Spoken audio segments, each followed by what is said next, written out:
നമ്മുടെ പോണ്ടിൽ ഏത് രീതിയിലുള്ള മത്സ്യങ്ങളെ കൃഷി ചെയ്യണമെന്ന് നമുക്ക് എല്ലാവർക്കും ഒരു സംശയം ഉണ്ടാവും. അപ്പോൾ നമ്മൾ ഏത് ബ്രീഡിനെ നമ്മൾ സെലക്ട് ചെയ്യണം, ഏത് ബ്രീഡാണ് നല്ലത്, അപ്പോൾ ഏതാണ് നല്ല ക്വാളിറ്റി തരുന്നത്, നല്ല റിസൾട്ട് നമുക്ക് ഉണ്ടാക്കി തരുന്നത് ഏതാണ്, അങ്ങനെയുള്ള ഏതാണ് കൃഷി ചെയ്യേണ്ടത് നമുക്ക് എല്ലാവർക്കും ഡൗട്ട് ഉണ്ടാവും. അപ്പോൾ നമ്മൾ ഇപ്പോൾ കുറേ ബ്രീഡ്സ് നമുക്ക് മാർക്കറ്റിൽ അവൈലബിൾ ആണ്.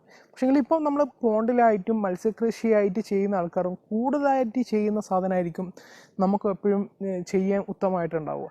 കാരണം എന്ന് വെച്ച് കഴിഞ്ഞാൽ അതിൽ ഇഷ്യൂസ് കാര്യങ്ങൾ കുറവായിരിക്കും. കാരണം എന്ന് വെച്ചാൽ ഈ വാട്ടറിൻ്റെ ചിലപ്പോൾ നമ്മളിപ്പോൾ കരിമീനൊക്കെ വളർത്തുകയാണെങ്കിൽ അതിൻ്റെ വാട്ടറിൻ്റെ pH കാര്യങ്ങൾ കറക്റ്റ് അല്ലെങ്കിൽ അതിൻ്റെ ടെമ്പറേച്ചർ ചെറിയൊരു വ്യത്യാസം വന്നു കഴിഞ്ഞാൽ മീനുകൾ ചത്തു. അതിപ്പോൾ നമ്മൾ ഇറങ്ങിക്കഴിഞ്ഞാൽ ചിലപ്പോൾ നമുക്കത് വലിയൊരു നഷ്ടത്തിലേക്കായിട്ട് മാറും. അപ്പോൾ നിങ്ങൾ ഒരു ഫിഷിൻ്റെ ബ്രീഡ് സെലക്ട് ചെയ്യുന്ന ടൈമിൽ എന്ന് വെച്ച് കഴിഞ്ഞാൽ അപ്പോൾ നല്ല ഏത് ബ്രീഡാണോ നല്ലത്, നമുക്ക് എന്തായാലും വിജയിക്കും എന്നുള്ള ബ്രീഡുകളെ നിങ്ങൾ സെലക്ട് ചെയ്യണം. അപ്പോൾ നല്ല ടേസ്റ്റ് ഉള്ളതായിട്ടുള്ള ബ്രീഡാണെങ്കിലും ബെറ്റർ ആയിരിക്കും. ഇൻ കേസ് നിങ്ങൾക്ക് ഇപ്പം എന്ന് വെച്ചാൽ ഫിഷിങ്ങിനെ പറ്റിയിട്ട് ഒരു അറിവും ഇല്ല, അപ്പോൾ നിങ്ങൾ പുതിയതായിട്ട് സ്റ്റാർട്ട് ചെയ്യണമെന്നാണെങ്കിൽ നിങ്ങൾക്ക് ഏറ്റവും ബെസ്റ്റായിട്ടുള്ള ഒരു ബ്രീഡ് എന്ന് വെച്ചാൽ അനാബസാണ്. അനാബസിൻ്റെ ഒരു പ്രത്യേകത എന്ന് വെച്ച് കഴിഞ്ഞാൽ അത് ഏതൊരു പി എച്ച് ലെവൽ അറൗണ്ട് ഏതൊരു മാക്സിമം ഹൈയിലാണെങ്കിലും ലോയിലാണെങ്കിലും മാക്സിമം എല്ലാ pH ലെവലിലും പിടിച്ചു നിൽക്കാൻ പറ്റിയ ഒരു മത്സ്യമാണ് അനാബസ്. അനാബസിൻ്റെ പിന്നെ വേറൊരു പ്രത്യേകത എന്ന് വെച്ച് കഴിഞ്ഞാൽ നമുക്കിപ്പോൾ ഓക്സിജൻ്റെ അളവ് തീരെ വെള്ളത്തിലില്ലെങ്കിലും അത് ഓക്സിജൻ മുകളിൽ വന്നിട്ട് എടുക്കുന്ന ഒരു ഫിഷാണ്. അതുകൊണ്ട് തന്നെ അനാബസിനെ നിങ്ങൾക്ക് ഡെത്ത് റേറ്റ് വളരെ കുറവായിട്ടുള്ള ഒരു മീൻ എന്ന് വെച്ച് കഴിഞ്ഞാൽ അനാബസാണ്. അനാബസിന് അതാണ് pHൻ്റെ ഒരു കാര്യവും പിന്നെ അതിൻ്റെ ഓക്സിജൻ്റെ അളവ് കാര്യങ്ങൾ സംഭവമാണ്. ഓക്സിജൻ ഇപ്പോൾ ഈ വാട്ടറിൽ ഇല്ലെങ്കിലും അതെന്ന് വെച്ച് കഴിഞ്ഞാൽ മുകളിൽ വന്നിട്ട് ഓക്സിജൻ എടുത്തിട്ട് അടിയിലേക്ക് പോകുന്നൊരു മത്സ്യമാണ്. അതുകൊണ്ട് തന്നെ അനാബസ് തുടക്കക്കാർക്ക് നിങ്ങൾക്ക് ഫിഷിൻ്റെ ഇതിലേക്ക് വരുന്ന തുടക്കക്കാർക്ക് നിങ്ങൾക്ക് ചെയ്യണം, എന്തായാലും സക്സസ്ഫുൾ ആയിട്ട് ചെയ്യണം എന്നുള്ള ആൾക്കാരാണെങ്കിൽ നിങ്ങൾ അനാബസിനെ ചൂസ് ചെയ്യുന്നതായിരിക്കും ബെറ്റർ. പിന്നെ വരുന്നതാണ് ഇപ്പോൾ നമ്മുടെ എല്ലാ മത്സ്യകർഷകരും എല്ലാവരും ഇപ്പോൾ മെയിൻലി ഇപ്പോൾ ചെയ്യുന്നതെന്ന് വെച്ചാൽ തിലോപ്പിയ മത്സ്യങ്ങളാണ്. തിലോപ്പിയൻ്റെ ഒരു പ്രത്യേകത എന്ന് വെച്ച് കഴിഞ്ഞാൽ നല്ല കരിമീനെക്കാട്ടും ടേസ്റ്റ് ഉണ്ട്. ഞാൻ കഴിച്ചു നോക്കുകയാണെങ്കിൽ കരിമീനേക്കാളും ടേസ്റ്റ് ഉണ്ട്. അതിൽ തന്നെ കുറേ വെറൈറ്റീസ് വരുന്നുണ്ട്.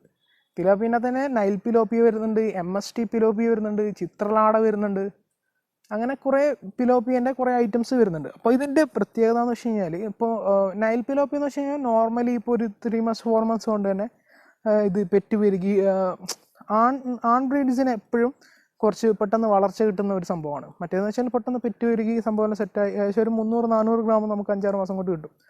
പിന്നെ ഇൻ കേസ് MST എടുത്ത് നോക്കുകയാണെങ്കിൽ MST എന്ന് വെച്ച് കഴിഞ്ഞാൽ ട്രീറ്റ്മെൻറ്റ് കൊടുത്തിട്ടുള്ള തിലോപ്പിയ ഫിഷാണ്. ട്രീറ്റ്മെൻറ്റ് എന്ന് വെച്ച് കഴിഞ്ഞാൽ വേറൊന്നുമല്ല, ഇപ്പോൾ എന്ന് വെച്ച് കഴിഞ്ഞാൽ നമ്മൾ നോർമൽ ഫിഷിനെ നമ്മൾ കുറച്ച് ദിവസം ട്രീറ്റ് ചെയ്ത് കഴിഞ്ഞാൽ അതിൽ ഹോർമോൺ ട്രീറ്റ്മെൻ്റ് ആണ് വരുന്നത്. ഹോർമോൺ ട്രീറ്റ്മെൻറ്റ് എന്ന് വെച്ചാൽ അറൗണ്ട് 6 months വരെ അവരുടെ നമ്മുടെ ഇതിൻ്റെ മെയിൽ ഫീമെയിൽ ഉണ്ടല്ലോ, അപ്പോൾ മെയിൽ ഫിഷിനാണ് ഏറ്റവും കൂടുതൽ ഗ്രോത്ത് കിട്ടുന്നത്. അപ്പോൾ മെയിൽ ഹോർമോൺ ആയിരിക്കും ഇവരുടെ ശരീരത്തിൽ ഇപ്പോൾ ട്രീറ്റ്മെൻറ്റ് കൊടുത്തു കഴിഞ്ഞാൽ ഉണ്ടാവും. അപ്പോൾ 6 മാസത്തേക്ക് ഇവർ ബ്രീഡിങ് കാര്യങ്ങളോ ഒന്നും ചെയ്യത്തില്ല.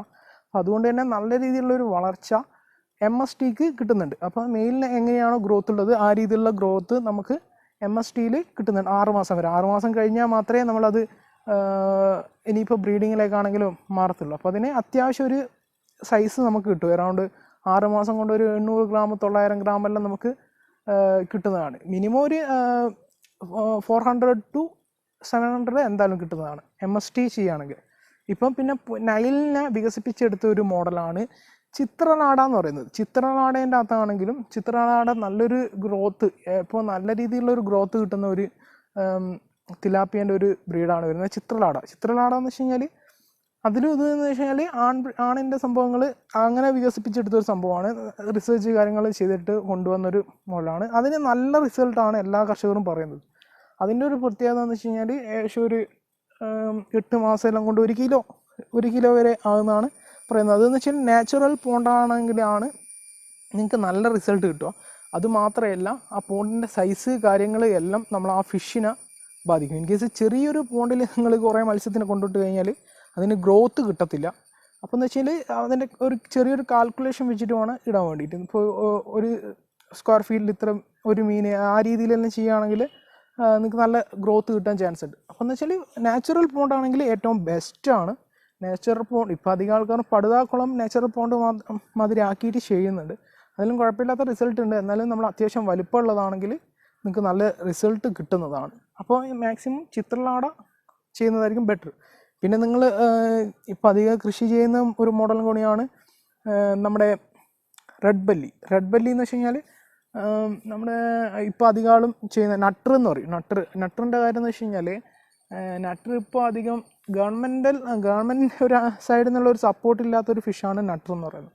അത് വേറൊന്നും കൊണ്ടല്ല, ഇൻ കേസ് ഇപ്പോൾ നമ്മൾ വെള്ളപ്പൊക്കം അങ്ങനെയുള്ള ടൈം വരുന്ന ടൈമിൽ ഈ ഫിഷ് കുറേ പുറത്തേക്ക് പോയിട്ടുണ്ട്. അപ്പോൾ ആ ഫിഷിൻ്റെ കേസിൽ എന്ന് വെച്ച് കഴിഞ്ഞാൽ വേറൊന്നുമല്ല, അത് നമ്മുടെ പല്ലുള്ള ടൈപ്പ് ഫിഷാണ്. അപ്പോൾ നമ്മൾ വേറെ മീനിനെ അറ്റാക്ക് ചെയ്യാൻ ടെൻഡൻസി ഉള്ള ഒരു ഫിഷാണ്. എല്ലാ ഭക്ഷണവും അത് ആഹാരവും പെട്ടെന്ന് വളരുന്ന ഒരു ഫിഷും കൂടിയാണത്. അപ്പോൾ അത് നിങ്ങൾക്ക് പോണ്ടിൽ യൂസ് ചെയ്യാം. ഇൻ കേസ് ഫിലാപ്പീൻ്റെ കൂടെ ഇട്ട് വളർത്താം. പക്ഷേങ്കിൽ അതിൻ്റെ കുഞ്ഞുങ്ങളെല്ലാം മറ്റേത് തിന്നുകളയും. ആ ഒരു പ്രശ്നം വരുന്നുണ്ട്. അപ്പോൾ നിങ്ങൾ ഏതെങ്കിലും നിങ്ങൾ പോണ്ടിൽ ഒരു കൃഷി ചെയ്യാൻ ഉദ്ദേശിക്കുന്നുണ്ടെന്ന് വെച്ച് കഴിഞ്ഞാൽ ഏതെങ്കിലും ഒരു ബ്രീഡിനെ മാത്രം ചെയ്യുക. ഇൻ കേസ് ഇപ്പോൾ ഒരു തിലാപ്പി ആണെങ്കിൽ തിലാപ്പി മാത്രം ചെയ്യുക, അല്ലെങ്കിൽ പിന്നെ നമുക്ക് അനാബസ് ആണെങ്കിൽ അനാബസ് മാത്രം ചെയ്യാം, അല്ലെങ്കിൽ നമുക്ക് പിന്നെ നട്ടർ ആണെങ്കിൽ നട്ടർ ചെയ്യാം. അപ്പോൾ ആ രീതിയിലുള്ള കാര്യങ്ങളാണ് നമ്മൾ ശ്രദ്ധിക്കേണ്ടത്. പിന്നെയെന്ന് വെച്ച് കഴിഞ്ഞാൽ ഈ എയറേഷൻ ഒരു പരിധി വരെ ഈ വാട്ടറിനുള്ള ഇപ്പോൾ ഇതിൻ്റെ ഇഷ്യൂ, അമോണിയൻ്റെ ഇഷ്യൂ ആണെങ്കിലും ഓക്സിജൻ്റെ ഇഷ്യൂ ആണെങ്കിലും അങ്ങനെ ഒരു പരിധി വരെ എല്ലാത്തിനും നമുക്ക് സഹായകരമായിട്ടുള്ളത് എന്ന് വെച്ചാൽ ഈ എയറേഷൻ നമ്മൾ കണ്ടിന്യൂസ് ആയിട്ട് കൊടുക്കണം. പിന്നെ വാട്ടർ ഫിൽറ്ററിങ് ഉണ്ടെങ്കിൽ നിങ്ങൾ ഇടയ്ക്കിടയ്ക്ക് വെള്ളം ചേഞ്ച് ചെയ്യേണ്ട ആവശ്യം വരുന്നില്ല. നിങ്ങൾക്ക് ഒരു ഫിൽട്രേഷൻ സിസ്റ്റം കൂടി നിങ്ങൾ സെറ്റ് ചെയ്ത് കൊടുത്താൽ മതി. പിന്നെ നമുക്ക് ഈ അമോണിയ മാക്സിമം കുറക്കാൻ വേണ്ടിയിട്ടാണ് നിങ്ങളിപ്പോൾ മുകളിൽ കാണുന്നുണ്ടാവും ഒരു വാട്ടർ കേബേജ് എന്ന് വെച്ചാൽ നമ്മളിപ്പോൾ അമോണിയ കണ്ടൻറ്റ് ക്രിയേറ്റ് ചെയ്യിക്കണമെങ്കിൽ അത് നമ്മുടെ വാട്ടറിൽ നിന്ന് വലിച്ചെടുക്കാൻ വേണ്ടിയിട്ടാണ് ഈ ഒരു വാട്ടർ കേബേജ് നമ്മളിതിൽ ആഡ് ചെയ്ത് കൊടുക്കുന്നത്. അത് വളരെ നല്ലതാണ്. അപ്പോൾ ഫിഷിന് നമുക്ക് ഡെഡ് റേറ്റ് കുറയാൻ വേണ്ടിയിട്ടാണ് ഈ രീതിയിലുള്ള സംഭവങ്ങളിലെല്ലാം നമ്മൾ സെറ്റ് ചെയ്ത് കൊടുക്കുന്നത്. അപ്പോൾ ഇത്രയും കാര്യങ്ങളാണ് നമ്മളിപ്പോൾ ഏതെങ്കിലും ഒരു ബ്രീഡിനെ സെലക്ട് ചെയ്യുന്ന ടൈമിൽ നോക്കേണ്ടത്. പിന്നെ നമ്മൾ ഈ പാറക്കുളങ്ങൾ അങ്ങനത്തെ സ്ഥലങ്ങളിലെല്ലാം കൃഷി ചെയ്യുന്ന ആൾക്കാരുണ്ട്. അവിടെ നമുക്ക് വേണമെങ്കിൽ ഗ്രാസ് കാർപ്പ്, രോഹു, കട്ട്ല അങ്ങനത്തെ ഐറ്റംസ് എല്ലാം നല്ല രീതിയിൽ ഗ്രോത്ത് കിട്ടുന്ന മത്സ്യങ്ങളാണ്. അതിനെല്ലാം നമുക്ക് വളർത്തിയെടുക്കാൻ പറ്റുന്നതാണ്. പിന്നെ ഈ പോണ്ടിലെന്ന് വെച്ച് കഴിഞ്ഞാൽ ഇപ്പോൾ ഞാനിപ്പോൾ ഇതിലെന്ന് വെച്ച് കഴിഞ്ഞാൽ ചിത്രലാട ഉണ്ട്. പിന്നെ ഇപ്പോൾ പുതിയതായിട്ടുള്ളൊരു വെറൈറ്റിയാണ് ഇതിൽ വരുന്നതാണ് റെഡ് പിലാപ്പിയൻ്റെ ഒരു പ്രത്യേകത എന്ന് വെച്ച് കഴിഞ്ഞാൽ വേറെ നല്ല നമുക്ക് സാധാരണ പോണ്ടിലിട്ട് കഴിഞ്ഞാൽ തന്നെ ഒരു കളർ ഫിഷ് എങ്ങനെയാണുള്ളത് അതുപോലെ തന്നെ നമുക്ക് കറക്റ്റ് കാണാൻ പറ്റുന്നതാണ്. പിന്നെ ഇതിൽ ഞാൻ വെച്ച് കഴിഞ്ഞാൽ നമുക്ക് 2 കോഴിക്കാർപ്പിനെയും കൂടി ആഡ് ചെയ്തിട്ടിട്ടുണ്ട്. കോഴിക്കാർപ്പ് നമ്മൾ പോണ്ടിലിട്ട് കഴിഞ്ഞാൽ ബാക്കി ഒരു ഫിഷിനെ നമുക്ക് കാണാൻ പറ്റുന്നൊന്നുമില്ല. അപ്പോൾ കോഴിക്കാർപ്പിന് നല്ല കളറ് കാര്യങ്ങളുള്ളത് കൊണ്ട് നമുക്കിതിൽ കാണാൻ പറ്റുന്നതാണ്.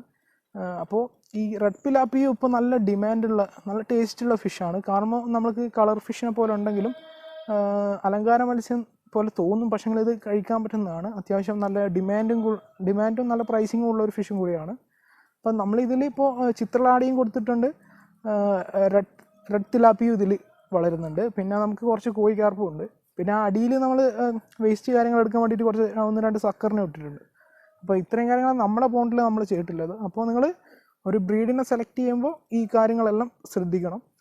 പിന്നെയെന്ന് വെച്ച് കഴിഞ്ഞാൽ നിങ്ങൾ എപ്പോഴും പോണ്ടിൻ്റെ pH കാര്യങ്ങൾ, അമോണിയൻ്റെ ടെസ്റ്റ് കാര്യങ്ങൾ എപ്പോഴും ഇടയ്ക്കിടയ്ക്ക് ചെക്ക് ചെയ്ത് നോക്കണം. എന്നാൽ മാത്രമേ നമുക്ക് വാട്ടറിൻ്റെ കാര്യങ്ങൾ നമുക്ക് ചെക്ക് ചെയ്യാൻ പറ്റും. ഇൻ കേസ് pH കൂടുതലാണെങ്കിലോ കുറവാണെങ്കിലോ മത്സ്യങ്ങളെന്ന് വെച്ചാൽ ഇൻ കേസ് pH കൂടുകയോ കുറയോ ചെയ്ത് കഴിഞ്ഞാൽ അത് റിവേഴ്സായിട്ടും അടിഭാഗം കാണിച്ചിട്ടെല്ലാം അത് നീന്താൻ തുടങ്ങും. ഇൻ കേസ് ഇപ്പോൾ ഫിഷ് നേരെ മുന്നോട്ട് പോകേണ്ടതിന് പകരം നേരെ റിവേഴ്സെല്ലാം വന്നിട്ട് മലന്നു പോവുകയെല്ലാം ചെയ്യും. അപ്പോൾ അങ്ങനെയുള്ള സംഭവം വരുന്ന ടൈമിൽ നിങ്ങളിതിൻ്റെ pH കാര്യങ്ങൾ കറക്റ്റ് ചെക്ക് ചെയ്യണം. പിന്നെ ഓക്സിജൻ ഇല്ലാത്ത ടൈമിൽ ഫിഷ് മുകളിൽ വന്ന് നിൽക്കും. എല്ലാ ഫിഷും നിങ്ങളിപ്പോൾ വെള്ളത്തിൽ ഓക്സിജൻ്റെ അളവ് കുറവാണെങ്കിൽ ഫിഷെല്ലാം മുകളിൽ വന്ന് നിൽക്കും.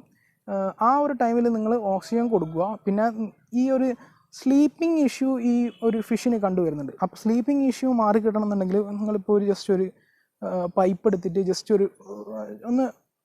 നമ്മൾ വെള്ളം ഒന്ന് ചീറ്റിച്ച് വിടുക, അല്ലെങ്കിൽ ഒരു മഴേൻ്റെ ഒരു ഫീലിംഗ് ഉണ്ടാകില്ല, അതുപോലെ ചെയ്ത് കഴിഞ്ഞാൽ കുറച്ച് ആ സ്ലീപ്പിംഗ് ഇഷ്യൂ കുറച്ച് ഒന്ന് റീഫ്രഷ്മെൻറ്റ് കിട്ടാൻ വേണ്ടിയിട്ടാണ് നമ്മൾ അങ്ങനെ ചെയ്ത് കൊടുക്കുന്നത്. അത് ഫിഷിന് നല്ല രീതിയിലുള്ളൊരു ബെറ്റർ ഇത് കാണിക്കുക. സ്ലീപ്പിംഗ് ഇഷ്യൂ വേറൊന്നുമല്ല, ഫിഷ് ഏതെങ്കിലും ഒരു സൈഡിൽ പോയിട്ട് ഇങ്ങനെ അനങ്ങാണ്ട് കുറേ സമയം നിൽക്കുന്നൊരു പരിപാടിയുണ്ട്.